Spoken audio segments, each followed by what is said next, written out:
गुरुजी प्रणाम। गुरुजी, मनुष्य जो है वो गर्भ को कैसे चूज़ करता है? मतलब कि सपोज़ करें कि मैं भारत में हूँ और मेरा शरीर छूट रहा है और मतलब उसके अनुसार मैं इस पृथ्वी पे कहीं पे भी मतलब बोला जाता है कि मैं जन्म ले सकता हूँ। तो ऐसा क्या मुझे दिखेगा कि मैं इस भारत में मतलब कि भारत में रहते हुए मैं दूसरी कंट्री में जन्म लूँगा या मैं दूसरा गर्भ चूज़ करूँगा? वो किस अनुसार मतलब कि इंसान जो है या जिसकी मृत्यु होती है वो अपने गर्भ का चयन करता है? और उसे नया गर्भ ढूँढने भर में कितना समय लगता है? ये भी उसके कर्मों के अनुसार रहता है? कैसे ये चीज़ें निर्धारित होती हैं गुरुजी?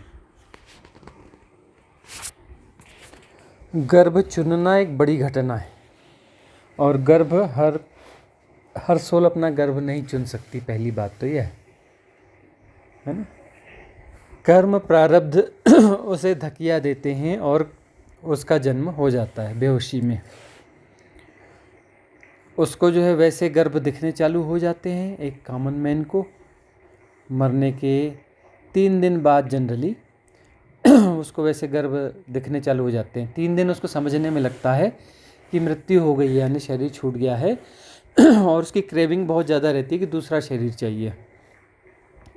तो दूसरा शरीर चाहिए तो उसको जो है फिर अपना एक कर्म प्रारब्धों के हिसाब से दौड़ लगती है और जिस माहौल में वो था जनरली वहीं उसी के आसपास उसके दायरे बने रहते हैं, वहीं उसके लेन देन होते हैं और वहीं जा कर के उसका जन्म हो जाता है। उसमें कोई बहुत होश की या कुछ ऐसी बात नहीं होती। होश जो है, होश के साथ जन्म लेना यानी चूज़ करना अपना गर्भ, वह बड़ी घटना है। वह उसके साथ ही संभव है जिसने जीवन को होश से जिया हो और मरते समय होश में रहा हो। आपको पता है 99.99% लोग बेहोशी में मरते हैं। बेहोशी में मरते हैं। मरने के आधा पौना घंटा पहले बेहोश हो जाते हैं, 1 घंटा पहले बेहोश हो जाते हैं। अब कोई मर गया तो फिर डॉक्टर क्या करता है? डेकाडॉन का इंजेक्शन लगाता है। डेकाडॉन का इंजेक्शन लगाने पर मरा हुआ आदमी उठ के बैठ जाता है। क्या सचमुच में मर गया था? मरा नहीं था, वो बेहोश हुआ था, है ना। तो वो डर के मारे बेहोश हो जाता है, मृत्यु के डर के मारे बेहोश हो जाता है और बेहोश हो जाता है तो उसका अगला जन्म कैसा होगा? बेहोशी में ही होगा। जो बेहोश मरेगा बेहोश पैदा होगा। उसको उसका होश कैसे हो सकता है? जो बेहोश मरेगा तो बेहोश ही पैदा होगा ना। वह तो होश में मरेगा तो उसमें का होश में जन्म होगा। तो इसलिए होश की साधना की जाती है। ये जो प्रैक्टिस है इंटेंस मेडिटेशन और ये सब जो प्रैक्टिस है, ये प्रैक्टिस यही है कि शरीर छोड़ते समय वह होश बना रहना चाहिए। सारी तैयारी उस क्षण की है और वह क्षण कभी भी आ सकता है। कोई सोचता रहे कि जब मैं 80 साल में मरने वाला हूँगा तब मैं होश से मरूंगा, अरे ऐसा नहीं होता। मृत्यु अगले क्षण भी आ सकती है और होश की साधना वही कर सकता है, वही सफल साधना होती है जो यह मान के चलता है कि मृत्यु किसी भी क्षण हो सकती है, अगला क्षण मृत्यु का क्षण हो सकता है। और मृत्यु का अर्थ होता है जो संसार में दिखता है, जो परिभाषित किया गया है, शरीर के साथ जो हम अलग हो जाते हैं, वह घटना को वह मृत्यु के रूप में निरूपित करता है और वह ये कहता है कि यह मृत्यु जो है मैंने देखनी है, जिसे मृत्यु कहा जाता है। ये मृत्यु होती क्या है? मृत्यु के बारे में इतने तथ्य हैं, इतनी जानकारियाँ हैं, है ना, इतना सब कुछ है, लेकिन मृत्यु एक्चुअली है क्या, यह मुझे देखना है ना। कहते हैं ना मरकर ही स्वर्ग मिलेगा। मतलब अरे जब मरोगे तभी तो पता चलेगा ना कि मरना क्या होता है ना। होश से मरोगे तब तो पता चलेगा। अब मरने के पहले ही बेहोश हो गए, मरने के घंटा आधा घंटा पहले बेहोश हो गए और उसके बाद में मरे तो पता कहाँ चलेगा कि मर गए। फिर इसलिए 3 दिन तो कम से कम लगता है समझने में। वो आत्मा जो है क्या करती, लोग अपना रो रहे होते हैं, चिल्ला रहे होते हैं, वो आत्मा जाकर के खड़ी हो जाती है, कोशिश करती क्यों रो रहे, क्या हो गया, क्या हो गया, अपने उसमें हाँ मेरी सुन क्यों नहीं रही? सुन क्यों नहीं रहे, क्या हो गया, क्यों रो रहे हो, क्यों रो रहे हो। और फिर जो है इसीलिए व्यवस्था की जाती रही है कि जो है अपना तुरंत ले जा कर के उसको क्या कर दिया जाता है? दाह संस्कार। दाह संस्कार जल्दी से जल्दी किया जाता है। दाह संस्कार जल्दी से जल्दी करने की कोशिश जल्दी से जल्दी करने की कोशिश की जाती है। और दाह संस्कार क्यों चुना गया? कि उसमें जो है उसको अपना जो है रिचुअल्स के द्वारा भी, जैसे बारदो का ध्यान होता है कहाँ पर? तिब्बत में। वैसा ही जो है यहाँ पर चिता में पहले होते थे दस्तूर, अब तो बस औपचारिकताएँ रह गई हैं। अब तो उल्टी सीधी कपाल क्रिया कर रहे हैं, मुर्दे की कपाल क्रिया। अरे कोई दूसरा कपाल क्रिया कैसे करेगा? खुद की कपाल क्रिया खुद को करनी पड़ती है, यानी ब्रह्मरंध्र खोलना, वो तो अपनी साधना से खुलता है ना। कोई दूसरा बड़ा बेटा जाके मुर्दे की कपाल क्रिया करे, और मुर्दा है भाई वो, कहाँ से आदमी, उसकी कपाल क्रिया का क्या मतलब है? हाँ, तो वो जो है उस समय के वो किया जाता था। ये माना जाता था कि इसमें अभी जो है सोल आसपास भटक रही है, तो उससे कुछ बातचीत भी, कन्वर्सेशन भी की कोशिश की जाती थी, और अपना जो है उसको वहाँ जला करके बता दिया जाता था कि यह कुछ नहीं बचा तेरा, निकल ले। अब वो कब्र में डाल दिया तो फिर वो कब्र के आसपास घूमती रहेगी, मैं तो भैया ही हूँ। तो कब्र में जो है वो मुक्ति नहीं होती, इसलिए उनके पास कॉन्सेप्ट ही नहीं है। उनका कहना है कि जब क़यामत आएगी तब मुक्ति होगी, क्योंकि वो तो अपना उसको वो दे रहे हैं ना कि भाई मुक्त होने की ज़रूरत ही नहीं है, पड़े रहो। तो अपना जो है वहीं अपना पड़े रहो। तो अब ये जो कॉन्सेप्ट दिया गया है कि भाई ये यात्रा पूरी हो गई शरीर की ना, मुक्ति नहीं हुई ना, मुक्ति नहीं हुई तो काहे भटक रहे हो, जाओ फटाफट जन्म लो। ठीक है तो गुरुजी तो हाँ, अब इसमें एक बात और है कि वो मैसेज दिया जाना चाहिए ना। एक तो बात यह है कि वो मरते हुए व्यक्ति को गीता सुनाना, ये करना, उल्टे से राम बोलो उसके कान में ये करो। हाँ, तो वो कोशिश की जाती रही कि चलो जितना किया है उतना स्मरण उसका बना रह जाए, अंत समय में कुछ ऐसा हो जाए कि शायद थोड़ी बहुत पॉजिटिविटी आ जाए। लेकिन एक्चुअल तो यह है कि जैसे बारदो ध्यान करवाया जाता रहा है, या हम क्या करते हैं कि कोई ऐसा मर रहा होता है तो हम उसके साथ बैठ के बातचीत करते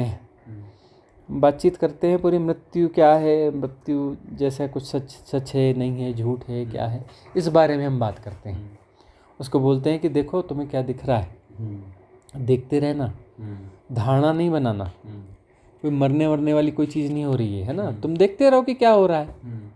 तुम अभी शरीर में हो, कहाँ तक हो, फिर शरीर में नहीं रहोगे तो उसको देखना, शरीर को दूर देख लेना।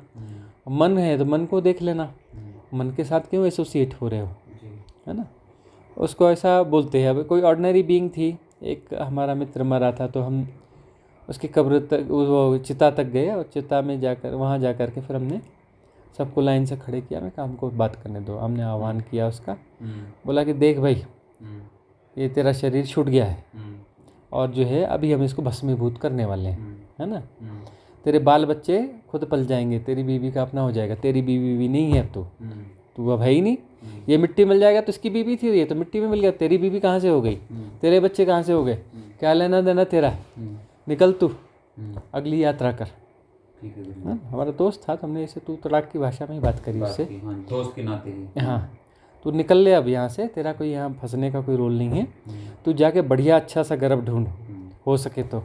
मेरी बात तो समझ में आ रही है, थोड़ा होश है तेरे पास, तो होश अपना बना और अच्छा गर्भ चुनना, और ऐसे ऐसे जन्म लेना, अगले जन्म में साधना करना, ठीक से साधना में जाना। इस प्रकार के हमने मैसेज दिए, तो यही अपना किया जाना चाहिए।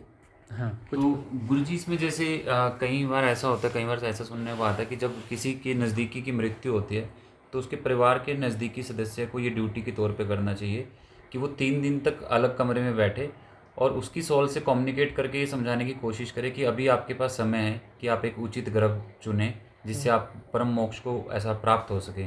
तो वो जो मन में बात कर रहा होता है, क्योंकि उसको सोल की तो आवाज़ सुनाई नहीं देती, बट उसके मन में वो चल रहा है, क्या ये प्रोसेस उसके लिए हेल्पफुल होता है? अगर कोई नज़दीकी किसी की मृत्यु होती है, जैसे पति पत्नी में से एक की मृत्यु हुई, हाँ, तो क्या ये उसकी सोल को सपोर्ट कर सकता है? सपोर्ट कर सकता है, लेकिन सवाल ये है कि उसका होश कितना है, जो कर रहा है इस प्रोसेस का, यानी जो मर गया है और जो दोनों के होश की बात होती है। ठीक है। हालांकि वो खैर कुछ भी करे, कुछ ना कुछ तो कम्युनिकेशन होगा ही होगा, तो किया जाता है। और यही है कि नॉर्मल सोल जो है 3 दिन में जन्म लेने वाली प्रोसेस में आ जाती है। इसके बाद में 10 गात्र और 13 दिन के ये प्रोग्राम होते हैं, 10वां और 13वें का प्रोग्राम। तो ये जब माना जाता है कि 3 महीने में तो 10 में और 13 में तो हो ही जाएगा। हाँ, और जो है सन्यासियों का नहीं किया जाता, क्योंकि भाई वो अपना मुक्त हो गया। उनकी बरसी की जाती है गुरुजी? बरसी वो अपने चाहने वाले अपनी मेमोरी, अपनी देशना, उस देशना को याद करते हैं। अब यह है कि जो सभी सन्यासियों का नहीं किया जाता, यह भी गलत है। सभी सन्यासी तो मुक्त नहीं होते ना, सन्यासियों में भी या हजारों में कोई एक आध ही मुक्त होता है, तो सभी सन्यासियों का भी नहीं किया जाना चाहिए। जी। हाँ, और एक्चुअली तो सन्यासियों का भी, उनको भी चिता दी जानी चाहिए, हाँ जी। है ना। जैसे गुरु नानक देव जी को दी गई, कबीर दास जी को दी गई, है ना। बाद में उनके जो अस्थियां हैं उनका हाँ, वो बंटवारा, divide किया गया था। डिवाइड किया गया। हाँ, अब ये जो है, अभी ओशो हुए, उन्होंने भी अपना सुनिश्चित कर दिया था कि हमको चिता देनी है। चिता देने के बाद अസ്ഥियां, भले अസ്ഥियों की समाधि बना लेना, लेकिन शरीर की नहीं बनाना, जी। है ना। जी। तो वो जो है वो मैसेज देना चाहते थे, बोले बस कोई भी अपना साधु मरा उसको तुम सशरीर कर रहे हो, क्या पागलपन है। तो उन्होंने कहा कि साधु को छोड़ो, हमको भी शरीर न रखो, अस्थि बनाओ रखो, और बाकी की अस्थियाँ क्या करनी चाहिए, बहा देनी चाहिए। तो वो जो है कुछ ऐसे ईमानदारी होनी चाहिए। जैसे अमरकंटक में बर्फानी दादा थे, तो बर्फानी दादा जो है उन्होंने कहा कि नहीं, जला देना, और जला करके जो है अपना फिर अस्थियाँ उधर नदी में डलवा देना, नर्मदा जी में। तो बाद में वहाँ आई और अस्थियाँ उन्होंने प्रवाहित करवा दी, मतलब ईमानदार थे। ऐसे उनके बारे में बड़ी बड़ी बातें चलती थी, कोई बोलता था इतने 1000 साल के, उस साल के, उस साल के। हम उनसे बड़ी चूहल करते थे उनके साथ में, अकेले में बैठ के, क्यों महाराज कितने 1000 साल के हो गए, अरे काहे खिल्ली उड़ाते हो महाराज। अरे मैं तो अभी 80 साल का हुआ हूँ, ऐसा कहते थे वो। हाँ, तो वो जो है थोड़े ईमानदार थे। हम अकेले में जब बैठा करते थे तब जो है वो हमें अपनी सारी बातें बोल दिया करते थे कि ऐसा है वैसा ही है, और उन्होंने बड़ी ईमानदारी से कहा कि भाई अस्थियों को वो कर देना, कहीं पे समाधि बनाने की ज़रूरत नहीं है, क्योंकि वो अपनी ईमानदारी में रहे। उन्होंने ईमानदारी की बात अपना कर दी। नहीं तो फिर जो है वो फिर, अब वो जो मुक्त नहीं है और उसका जो है वो बना दी, कब्र ही बोलेंगे ना। समाधि क्या बोलते हो, कब्र बोलो ना। वो कब्रें ऐसी बहुत सारी हैं, वो कब्रें क्या करेंगी, कब्रें तो नुकसान ही करेंगी ना। अरे भाई खुद ही अब उपलब्ध नहीं हुआ तो वहाँ पे वो एनर्जीज कहाँ मुक्ति में सहायक होंगी, है ना। तो इसलिए जो है सभी समाधियों में नहीं जाना चाहिए। समाधि लिखा रहता है, सभी में नहीं जाना। हाँ, रेयर्स में जाना चाहिए, और वहाँ एनर्जी रीड करते आना चाहिए लोगों को ना। जिसको एनर्जी रीड करते आ रही है उसे ही वहाँ जाना चाहिए। गुरुजी, एक और मृत्यु के संदर्भ में मतलब कि सवाल उठता है। जैसे आपने अभी पहली बात बोली कि हाँ, आदमी 1 घंटा या आधा घंटा पहले बेहोश हो जाता है, पर बहुत बार सडन डेथ होती है, मतलब कि उसे सेकंड भर का भी समय नहीं मिलता, एक्सीडेंट हुई और उसी समय पे उसका शरीर जो है वो छूट गया। तो ऐसी आत्माएं कैसे अपना शरीर को फिर चयन करेंगी, उनका रिवर्ट कैसे होगा उस पल पे? हाँ, अब ये जो अचानक होता है, बिल्कुल उसको जरा भी मौका नहीं मिला, उसकी रील नहीं घूम पाई। मृत्यु के समय जो रील आती है ना पूरी रिवर्ट होने वाली, कई बार इतना फास्ट हो जाता है कि रील ही नहीं घूम पाई।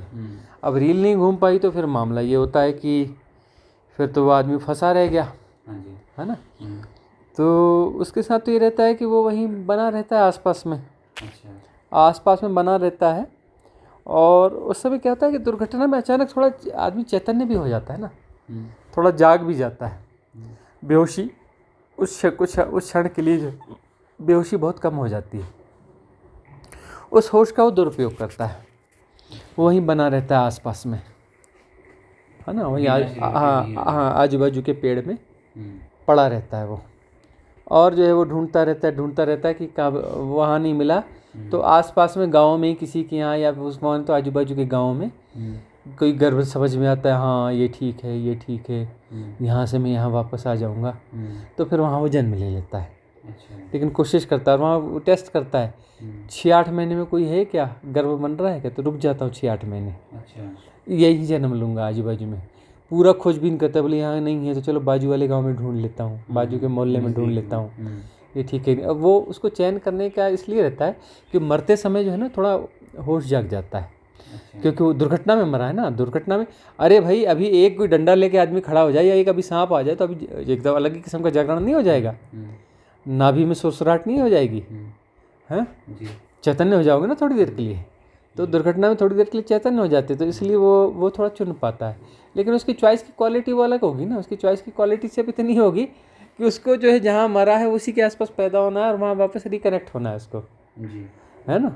तो ऐसे आपके हरियाणा में ही तो उदाहरण है, कई सारे हैं, हरियाणा में भी, यूपी में भी, हाँ ढेर उदाहरण है आसपास के। हाँ, तो वो जो बच्चा है, जैसे एक है, तो वो अपने पिछले जन्म के बच्चों को ही पहचानता है। उसने कन्यादान किया अपनी बेटी का, है, 10 साल का बच्चा है और एक 25 साल की लड़की का कन्यादान कर रहा है, बोलता है मेरी बेटी है, मैं कन्यादान करूँगा, है ना। जी जी जी हाँ, उसने उधर से बोल बाल के खर्चे भी करवाए जी। कि नहीं इधर से भी मेरे से खर्चा होगा, मेरी बेटी है, इधर से खर्चा नहीं करोगी क्या। हाँ जी। उसने करवाए भी, सारे करवाए। तो वो मेमोरीज भी रह जाती है ना। अब वो बहुत ज़्यादा जागरूकता में मरा तो मेमोरीज बनी रह जाएंगी मरते समय। कुछ लोग सोते सोते रह जाते हैं गुरुजी। हाँ कुछ काफी सुने हैं। हाँ, सोते ज़्यादातर लोग तो सोते सोते ही मरते बहुत हैं। लोग सोते हैं, सुबह उठते हैं। हाँ, सोते सोते हैं, बेहोशी में मरते हैं, बेहोशी में पैदा होते हैं, है ना। क्वेश्चन मेरा है कि इसी उपलब्ध में संदर्भ में कि अंतमति स्वगति, मृत्यु के समय आदमी के मन की जो भाव दशा होती है, क्या उसका अगला जन्म या अगली गति उसी के आधार पर होती है? हाँ, बिल्कुल उसी आधार पे होगी, लेकिन अंत गति जो है वो कैसे तय होगी। अब जो है अंत गति तो वैसी तय होगी जैसा उसने जीवन जिया है। हम बोले नहीं नहीं नहीं, ऐसे जैसा भी जीवन जिया हो अंत में बढ़िया हो जाएगा, हो ही नहीं सकता, असंभव है। मेरा क्वेश्चन था कि अंतमति स्वगति, मरते समय में उसके मन में जो भाव थे, हाँ क्या उसी के आधार पर जन्म का चयन? हाँ, बिल्कुल उसके आधार पे वही जो है उसके आधारभूत कारण बनेगा, उस आधार पे जो है उसका एक अगला जन्म नियत होगा। जैसे जैसे गुरु जी, किसी को किसी जानवर से प्रेम है, एक ऋषि हुए हैं जिनका हिरण में प्रेम था और मरते समय उनका वो प्रेम उजागर रहा और अगले जन्म में बताते हैं कि उनको हिरण की ही योनि में जाना पड़ा। वो तो हमने बताया ना, जब भी चर्चा हो रही थी, रिकॉर्ड नहीं हो पाई, उसमें हमने यही तो बताया कि वो जो लोग हैं बड़े बहुत ज़्यादा अटैच हो जाते हैं किसी जानवर से, खासतौर में अभी रोग चला है कुत्तों वाला, तो कुत्तों के बहुत ज़्यादा प्रेमी हैं, तो उसमें बहुत सारे लोगों का जन्म कुत्तों के रूप में ही हो जाता है। कुछ इतने ज़्यादा अटैच हो जाते हैं, इतने ज़्यादा अटैच हो जाते हैं कि फिर वो जो है फिर अपना वो सोचेंगे कि वो यदि कुतिया है तो वो उसी के गर्भ से जन्म ले लें, या फिर वो कुत्ता है तो फिर वो कुत्ता जहाँ संबंध बना रहा है वहीं जाके वो घुस जाए और उसी के बच्चे के रूप में आ जाए या आसपास आ जाएं, वो फिर वो उनका मोह उधर ही रह जाता है, तो वो वहाँ उसका अट्रैक्शन बहुत ज़्यादा हो जाता है। तो इस प्रकार का तो है, क्योंकि और इसलिए कहते हैं कि साधना जो है होश की साधना है, होश की साधना हर क्षण होना चाहिए, हर पल। हम कहते हैं कि इंटेंस मेडिटेशन होना चाहिए, लेकिन इंटेंस मेडिटेशन जो है वह आपकी क्वालिटी को बूस्ट करने के लिए, और फिर उस क्वालिटी को बूस्ट करके आपको पूरे दिन पे अप्लाई करना है। आपका चलना उठना खाना पीना एवरीथिंग होश में होना चाहिए, कुछ भी बेहोशी में नहीं होना चाहिए, क्षण क्षण होश में होना चाहिए, क्योंकि कोई भी क्षण मृत्यु का क्षण हो सकता है। तो हर क्षण जो है होश का क्षण होना चाहिए, और जो है समता की भाव दशा होनी चाहिए। होश का क्षण, और भी समता होगी तभी तो होश होगा, होश होगा तभी समता होगी। समता की प्योर मतलब होश की प्योरिटी का क्या मतलब है, समता है वहाँ पर। समता है मतलब आप सब हो रहा है और जाना जा रहा है, और हमें न कुछ समझना है न कुछ करना है। मैं क्यों जानूंगा, मैं क्यों कंसंट्रेट करूँगा। यदि मैं कंसंट्रेट करके जान रहा हूँ मतलब मन के द्वारा जान रहा हूँ, मन का उपयोग कर रहा हूँ। कंसंट्रेशन मतलब मन एक्टिव हो चुका है। अब मन के द्वारा जो जाना जाएगा 2 कौड़ी का जाना जाएगा। मन की औकात कितनी, इस सिर की औकात कितनी, इस मुंडी की औकात कितनी, है ना।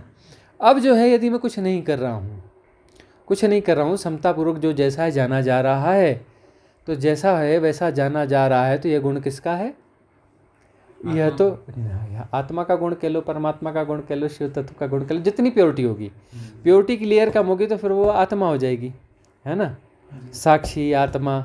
और प्योरिटी बढ़ गई तो परमात्मा, और प्योरिटी होगी तो परमात्मा के बाद शिव तत्व, या फिर जो निशब्द है जिसके बारे में कुछ नहीं कहा जा सकता, वहाँ तक पहुँच जाएंगे। और वह इनफाइनाइट होगा। सब हो रहा है और सब जाना जा रहा है। जाना जा रहा है मतलब स्वभावतः जाना जा रहा है। जाना जा रहा है मतलब वहाँ जानने के लिए कोई है नहीं, सिर्फ जानना मात्र है। कोई जान रहा है ऐसा नहीं, कोई जान रहा है मतलब कोई सेंटर है। सेंटर का मतलब फिर वो ज़्यादा से ज़्यादा आत्मा तक होगा, वो आत्मा के ऊपर नहीं जाने वाला फिर वो, है ना। कोई जान रहा है मतलब सेंटर है, सेंटर है मतलब वो आत्मा वाला चक्कर आ गया, आत्मा में फंस गए। गुरु जी, मेरा एक क्वेश्चन और है कि ये मन और प्राण तत्व क्या है और साधना में इनका क्या महत्व है? कह रहे तो बात थोड़ी अलग जा रही है। आपका क्या क्वेश्चन है? गुरुजी मेरा प्रश्न ये है, क्योंकि हम जीवन मृत्यु के संदर्भ में बात कर रहे हैं, तो बहुत सारे बच्चे जैसे पैदा होते हैं, लाइकवाइज मैं मेरी बात करूं, मैं जब पैदा हुआ था तो मतलब कि मेरी कंडीशन इतनी बेकार थी, मतलब यूँ कहें कि ऐसी कोई बीमारी नहीं थी जो कि मुझे ना हो, और घर वालों की यूँ कहें कि ये कहें कि भैया ये तो मरने ही वाला है, कंडीशन ये थी। तो क्या ये मैं मेरे पुराने कर्मों के मतलब, क्योंकि मैंने तो पैदा होने के बाद तो मैंने कुछ कर्म नहीं किया था, तो इसका मतलब ये था कि जो मैं भोग रहा था वो वो मेरे पिछले जन्मों के कर्मों को भोग रहा था मैं। बराबर। पिछले जन्मों के जो कर्म हैं उसके कारण ही वो सारी चीज़ें बनी थी। पिछले जन्म में जो मृत्यु हुई थी उसमें तरह तरह के रोग थे, तरह तरह के रोग थे, और शरीर के साथ में कुछ तादाद में रहा होगा, है ना। उस रोगों का ही ज़रूरत से ज़्यादा चिंतन रहा होगा, उसके साथ में अपना जन्म हो गया। वो जन्म हो गया तो वह चीज़ें जो कैरी ऑन हो गई, कैरी ऑन हो गई तो फिर उसको फिर से रिलीव किया गया, फिर से रिलीव किया गया, तो रिलीव करते करते फिर उससे पार हो गए तो वह चीज़ फिर कट गई। भोग बाकी था उसका, तो भोग पूरा हो गया, वो भोग पूरा हो गया, फिर वो कट गया मतलब बात उसकी पूरी हो गई, लेकिन उस समय बाकी था इसलिए हुआ। अब जो है वो वाली समस्या तो कट गई कि चलो मृत्यु के 6-8 महीने पहले, 1 साल पहले आप बीमार पड़े होंगे और फिर बीमारी का चिंतन रहा होगा, है ना। अब वो जो उसका और बचा होगा तो साल, 2 साल, 3 साल, 4 साल जो भी बचपन के रहे होंगे वो अपना कष्टकारी रहे होंगे, उसी वही भावधारा चली होगी, वही प्रवाह रहा होगा, और उसको आपने फिर से रिलीव किया और उससे मुक्त हो गए। उसके बाद में फिर जो है अब क्या रहा, अब तो फिर जो जीवन आपने जिया जवानी में, इसमें उसमें साधनाएं की होंगी, फलाना किया होगा, ठिकाना किया होगा, फिर अब वो बाकी चीज़ें फिर अनफोल्ड होनी चालू हो गई। वो वाली चीज़ कट गई, उसके साथ में कट गई। वो लास्ट मोमेंट में रही होगी कि ठीक है, आप पिछले जन्म में जहाँ जंगल में रहे होंगे, साधु रहे होंगे, जो कुछ भी आप रहे होंगे, तो जंगल में आपने साधना करते रहे होंगे, और वहाँ साधना करते करते अंत समय कुछ ऐसा आ गया कि शरीर जो बिल्कुल निशक्त हो गया, और वहाँ पर जो है वो केयर करने वाला कोई था नहीं, या था भी तो ईमानदार ना था, तो बहुत कष्टकारी जीवन हुआ और कोई अपना सहयोग भी नहीं मिला प्रॉपर जैसा मिलना चाहिए। तो वह पीड़ा जो है इस जन्म में भी चली आई, कुछ रोग हो गए, तकलीफ हो गई, वो सब इस जन्म में भी चला आया, तो फिर उसको रिलीव करना पड़ा। तो रिलीव किया आपने, और रिलीव करने के बाद में वह बात पूरी हो गई। रिलीविंग तो करनी पड़ेगी ना, जो कुछ भी बाकी है का क्या मतलब है कि वो घटा, लेकिन घटते समय जो है आप होश में नहीं थे, है ना। उसको जो है पूरा भोगा नहीं आपने।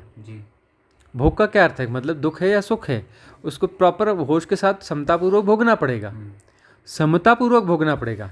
यदि हम समतापूर्वक नहीं भोग रहे हैं तो वह भोग क्या हो जाएगा, वह भोगा नहीं गया तो अशेष हो गया, मतलब अशेष नहीं कहेंगे उसे, वह जो है अभी उसमें संतुष्टि हुई नहीं, असंतुष्टि हो गई।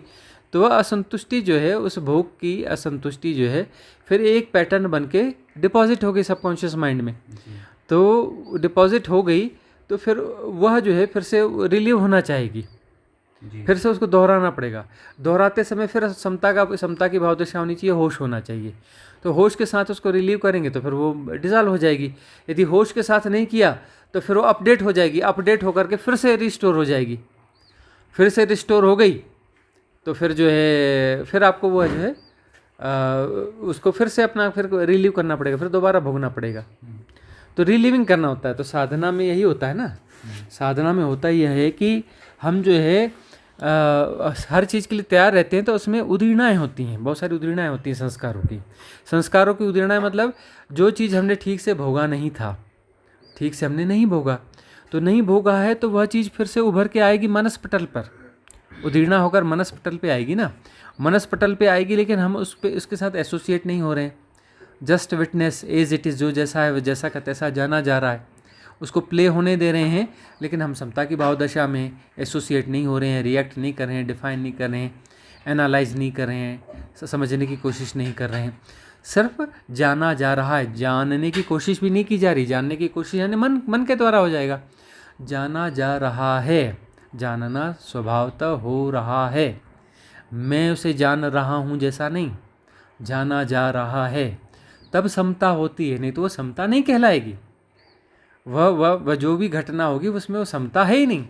समता का अर्थ जाना जा रहा है, मैं उसमें इन्वॉल्व नहीं हूँ, मैं कंसंट्रेट नहीं कर रहा हूँ, मैं कुछ कर नहीं रहा हूँ, हो रहा है, स्वभावतः हो रहा है, तो जाना जा रहा है, मैं वह चीज़ डिज़ॉल्व हो जाएगी। मतलब शिव तत्व के द्वारा जाना जा रहा है, शिव तत्व के द्वारा जिसको भी जाना जाएगा वह डिज़ॉल्व हो जाएगा। वो सेपरेशन मतलब जो पैटर्न है, वो पैटर्न एनर्जी का पैटर्न है, वो डिज़ॉल्व होकर के क्या हो जाएगा, डिज़ॉल्व होकर के वह उस अनंत में समा जाएगा, वह अनंत में समा हो जाएगा।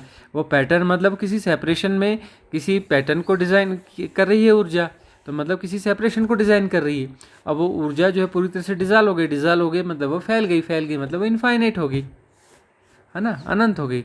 तो अंततः जो है सारे पैटर्न डिज़ॉल्व होने चाहिए। जो सेपरेशन को जो भी चीज़ कायम कर रही है, बना रही है, वह चीज़ डिज़ॉल्व हो जानी चाहिए। डिज़ॉल्व होकर के, डिज़ॉल्व होने का मतलब ही है कि शिव तत्व में विलीन हो जाएगी, उसके साथ एक आकार फैल जाएगी ना। वह फैल गई मतलब शिव में एक आकार हो गई, उस परम तत्व में एक आकार हो गई, क्योंकि उसमें कोई पैटर्न या कोई आकार कुछ बचा नहीं, निराकार हो गई, है ना। यदि किसी पैटर्न में है तो फिर वो किसी आकार को खेल रही है, आकार को खेल रही है मतलब माया को खेल रही है। माया का जन हो, माया उसको संभाली हुई है ना, वो माया जनित है, वो माया जनित है। मतलब किसी आकार और सेपरेशन को यदि ढोया जा रहा है मतलब माया का खेल हो रहा है। और यदि वह आकार विसर्जित हो जाता है, समता के द्वारा ही विसर्जित होता है। जब उसकी फीडिंग बंद हो जाती है तो भाई वो यहाँ पे जो भी पैटर्न है और उसके साथ में जो भी ऊर्जा है वह डिज़ॉल्व हो जाएंगी। डिज़ॉल्व हो जाएंगी तो फैल जाएंगी तो वह मिक्स हो जाएंगी। किस में मिक्स हो जाएंगी? लय हो जाएंगी। लय किस में हो जाएंगी? शिव तत्व में लय हो जाएंगी। और वो लय होना ही जो है मुक्ति है। तो उस पैटर्न की मुक्ति हुई। ऐसे बहुत सारे पैटर्न हैं, उनकी मुक्ति होती जाएगी। पैटर्न मुक्त होते होते सारे पैटर्न डिज़ॉल्व हो जाएंगे और कोई कुछ भी नहीं बचेगा। तो वहाँ जहाँ कुछ भी नहीं बचेगा वहाँ बात पूरी होगी, वहाँ द्वैत बचा ही नहीं। द्वैत नहीं बचा तो फिर किसकी मृत्यु और किसका जन्म? अपने मूल स्वभाव में आ गए, है ना। अब वो जो है उसको इसी को कहते हैं पूर्ण परमानंद। लेकिन पूर्ण परमानंद बोलने में बड़े खतरे हैं। हाँ, हम तो पूर्ण हो गए जी, मैं पूर्ण हो गया। अब मैं पूर्ण हुआ है तो मैं तो भटकेगा ही ना। मतलब वो कितना भी बड़ा पूर्ण हो, मतलब तो वो पूर्ण हुआ ही नहीं, मतलब वो बड़ा हो गया। अब वो कुछ बड़ा हो गया है लेकिन मुक्त नहीं हुआ ना, वो तो बड़ा सेपरेशन। अब वही समझना तो यही है ना कि अब जो है एक सापेक्षता है कि एक जो है कांच की गोली है, ठीक है ना, और उसका व्यास कितना है? 1 इंच है, ठीक है ना। और एक सूर्य है, उसका व्यास क्या है? अपना जो है होगा करोड़ों, मतलब उसका होगा जो भी होगा इतने अरब किलोमीटर या इतना या लाइट ईयर्स में कुछ होगा, जो भी होगा।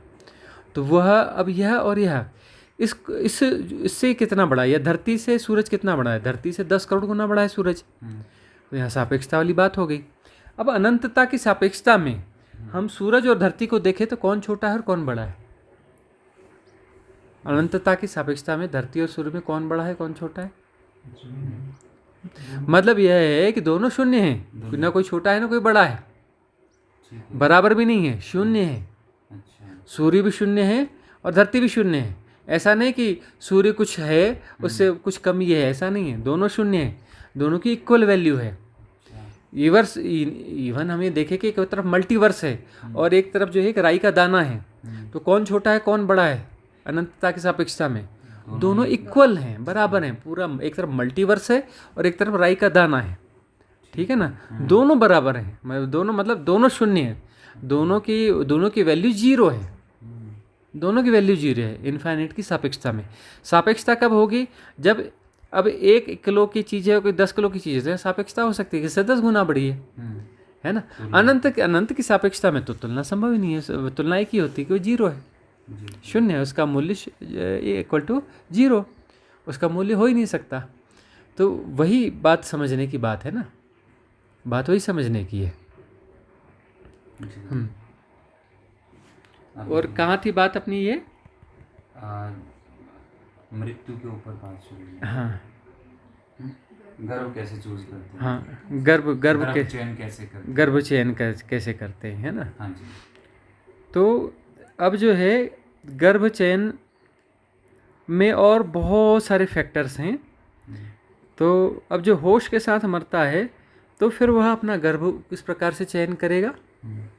वह देखेगा कि कहाँ मेरी साधना को उन्नयन मिल सकता है और क्या वह काल अनुकूल है। यदि कोई होश के साथ मरता है तो वह जो है किसी हायर बीइंग हो जाता है, उच्च लोक में चला जाता है। उच्च लोक में जा कर के वहाँ पर वो स्टे करेगा। स्टे करके वह जो प्रतीक्षा करेगा, किस बात की प्रतीक्षा करेगा? उस काल की प्रतीक्षा करेगा जिसमें साधना के लिए ज़्यादा अनुकूल परिस्थितियाँ हों, है ना।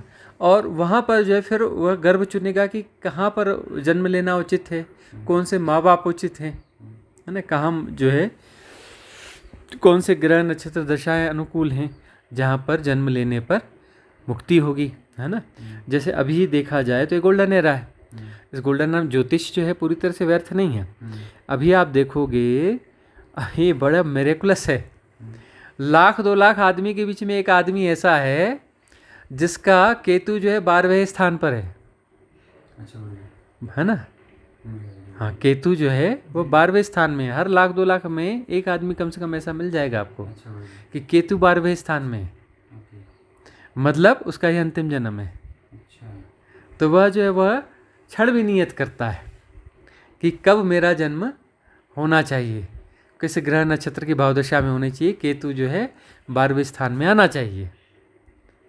तो वहाँ जा कर के वो जन्म लेता है, उस गर्भ में जन्म लेता है। उसके लिए बड़ी एक्सरसाइज होती है, हालांकि उसमें अस्तित्व भी वो जो है सहयोग करता है।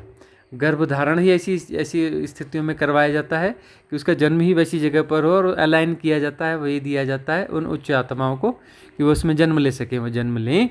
और जो है उस समय वह ग्रह नक्षत्र घड़ी हो कि केतु 12वें स्थान में आ जाए, तो फिर उसका जन्म जो है यह अंतिम जन्म होगा। तो गर्भ जो है वह होश के साथ जिसकी मृत्यु होती है ना, जिसने जीवन को होश से जिया है और होश के साथ मृत्यु हो रही है, और उस मृत्यु में कुछ शेष रह गया है, कुछ भी शेष रह गया, कर्म प्रारब्ध कुछ भी शेष रह गया, कुछ भी आकर्षण शेष रह गया, और उसके परिपूर्ण मुक्ति नहीं हुई, तो फिर जन्म होगा तो होश से जन्म होगा, है ना। और ऐसा व्यक्ति जो जन्म लेगा तो उसका फिर 1 जन्म 2 जन्म 3 जन्म ऐसे ही होंगे, ज़्यादा से ज़्यादा 7 जन्म होंगे, 7 से ज़्यादा जन्म उसके नहीं हो सकते, मैक्सिमम 7 जन्म होंगे। और ऐसा जो श्रोतापन्न होते हैं, श्रोतापन्न के साथ ऐसा होता है कि कम से कम इतने होश से वो मरता है कि फिर जो है वो गर्भ को चूज़ कर सकता है। श्रोतापन्न का अर्थ यह होता है जो दिन रात साधना के चिंतन में जीता है, उसके चिंतन में एक भावधारा अंदर अंदर साधना की चलती रहती है, कुछ भी करता रहे लेकिन भीतर भीतर साधना का चिंतन चलता रहेगा। साधना का यदि चिंतन चल रहा है मतलब वो श्रोतापन्न है।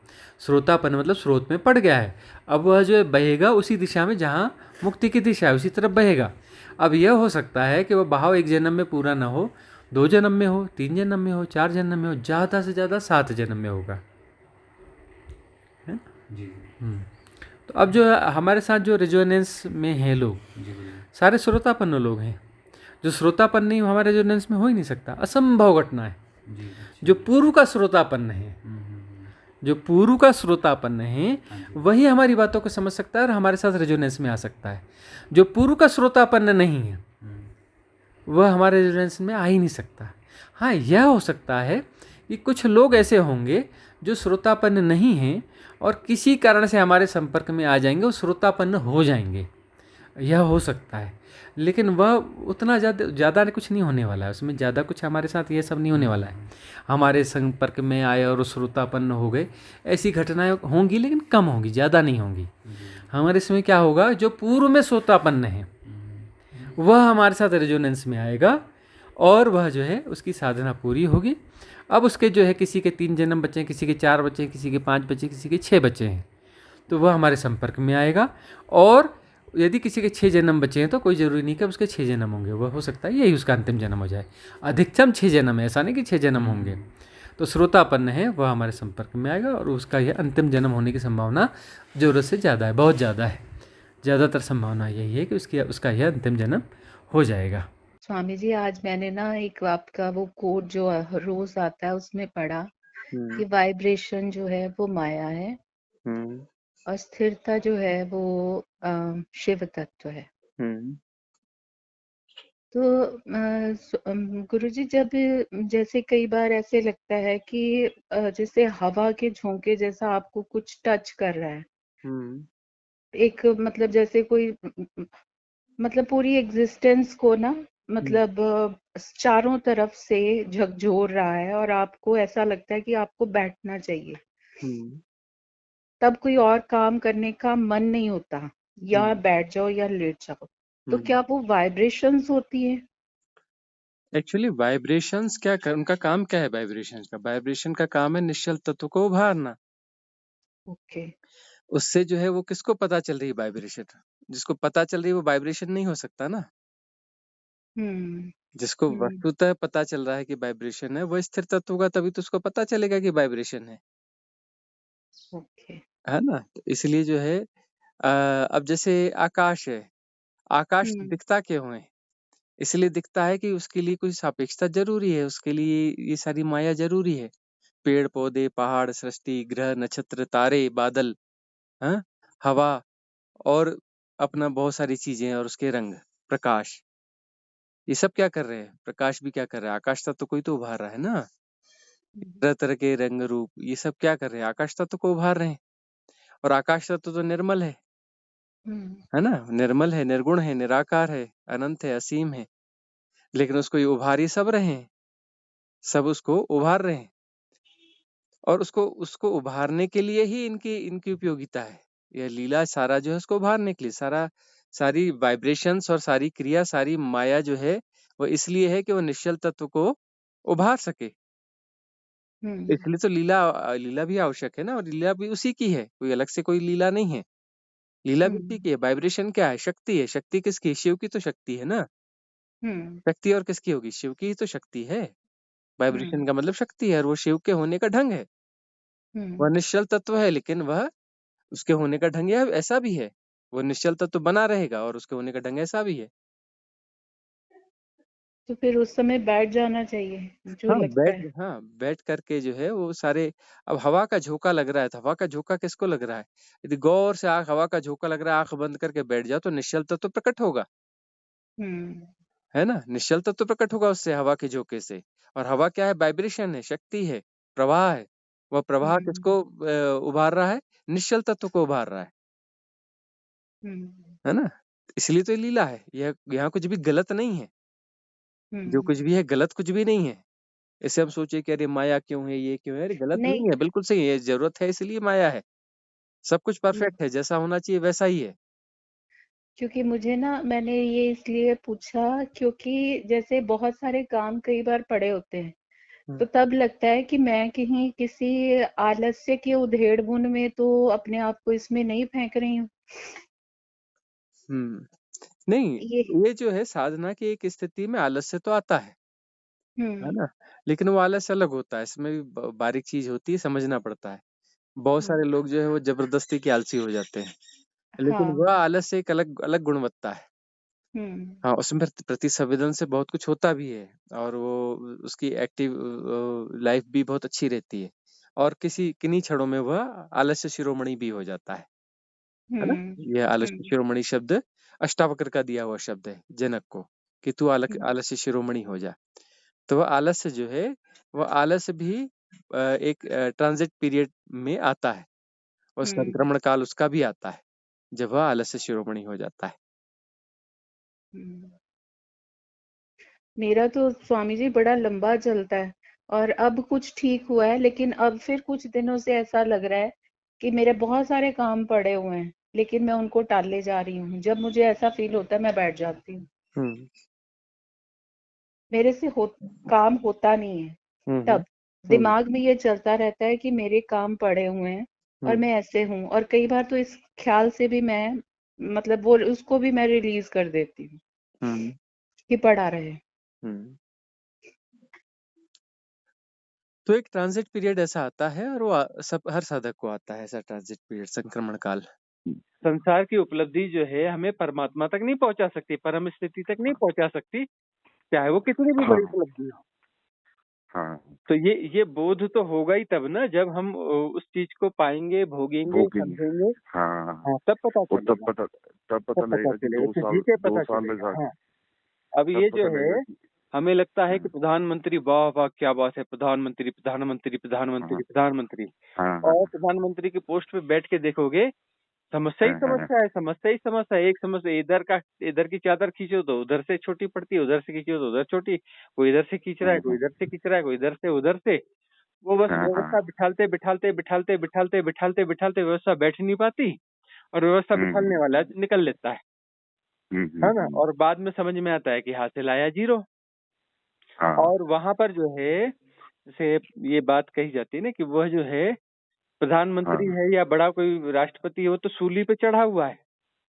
वो यहाँ से अच्छा दिख रहा है, लेकिन गौर से देखो, उसके जीवन में झांक के देखो तो वो सूली पे चढ़ा हुआ है, लगातार वो सूली पे चढ़ा हुआ है। वो तो मतलब लगातार समस्याओं से ग्रस्त है ना। और हाँ, हर समस्या सुलझा रहा है, और उसके जितनी सुलझा रहा है उससे डबल अपना जो है नहीं खड़ी हो जा रही है ना। उससे वो समस्याओं को से जूझ रहा है, वह किसी प्रधानमंत्री पद को नहीं जी रहा है, वह समस्या को जी रहा है। है वो प्रधानमंत्री, दुनिया उसको प्रधानमंत्री देख रही है, लेकिन वो प्रधानमंत्री पद को नहीं जी रहा है, वो जो है प्रधान समस्याओं को जी रहा है ना, बड़ी बड़ी समस्याओं को जी रहा है। और उन समस्याओं को जीते निपटाते जो है, फिर उसको पता चलता है कि वह जो पद था वो तो चला गया, और उस पद का तो हमें पता ही नहीं चला, हम तो अपनी समस्याओं को जी रहे थे। हम जी रहे थे समस्याओं को, और समस्याएं चली गई। मतलब समस्याओं के साथ में वो पद चला गया, और समस्याएं भी चली गई, पद भी गया, समस्याएं भी चली गई, या जीवन चला गया। और वो जो बोल रहे थे कि वो पद ऐसा है वैसा, पद को तो जिया ही नहीं हमने, है ना। और वो पद को जिया ही नहीं जा सकता, क्योंकि पद जो है, पद सिर्फ एक शब्द है। अच्छा, प्रधानमंत्री जो पद है उसकी हाइट कितनी होती है, उसकी हाइट का तो क्या, या उसका वजन कितना होता है प्रधानमंत्री पद का? वो कहाँ मिलता है, कौन सी दुकान पे? वैसे तो कुछ भी नहीं पता, बस एक अच्छा, वो अमेजन पे मिल जाता होगा प्रधानमंत्री का? नहीं, अमेज़न पे कहाँ मिलेगा गुरुजी? अच्छा, तो है क्या ये? उसका एक बहुत बड़ा माया जाल है ना, वो बहुत बड़ी, मतलब देखने में बहुत बड़ी चीज है। सिर्फ एक शब्द है, एक जो है, एक ग्रेट इल्यूजन है, और उस इल्यूजन को जो है सब लोग मानते हैं, मतलब एक कॉमन इल्यूजन प्रभावित है दुनिया उससे। हाँ, मतलब एक कॉमन इल्यूजन है, वो कॉमन इल्यूजन है, है ना। कॉमन इल्यूजन है वो। प्रधानमंत्री है और बोलते अब प्रधानमंत्री नहीं रहा, बोलते हैं पहले प्रधानमंत्री था, अब भूतपूर्व हो गया। अरे भाई, जो प्रधानमंत्री है तो हमेशा रहेगा ना, वो फिर भूतपूर्व कैसे हो जाएगा? मतलब प्रधानमंत्री था ही नहीं, इसका मतलब, है ना। अभी यदि वो था तो हमेशा रहेगा, और नहीं है तो फिर तो ये है क्या भला ये प्रधानमंत्री या राष्ट्रपति क्या भला है ना। इतने देश हैं इसमें, है ना, फिर वो देश ढूंढते हैं, वो मतलब देश उसमें रह के अच्छा, वो जो है, जैसे अपन जाएंगे, बोलते हैं कि ये जो है भारत है और ये पाकिस्तान है, तो पाकिस्तान की धरती कैसे हरी होती है कि कैसी होती है? सेम होती है। सेम होती है, तो फिर कैसे वो अलग अलग हो गए? उसमें फर्क क्या होता है? वो तो मैन क्रिएटेड है ना सारा।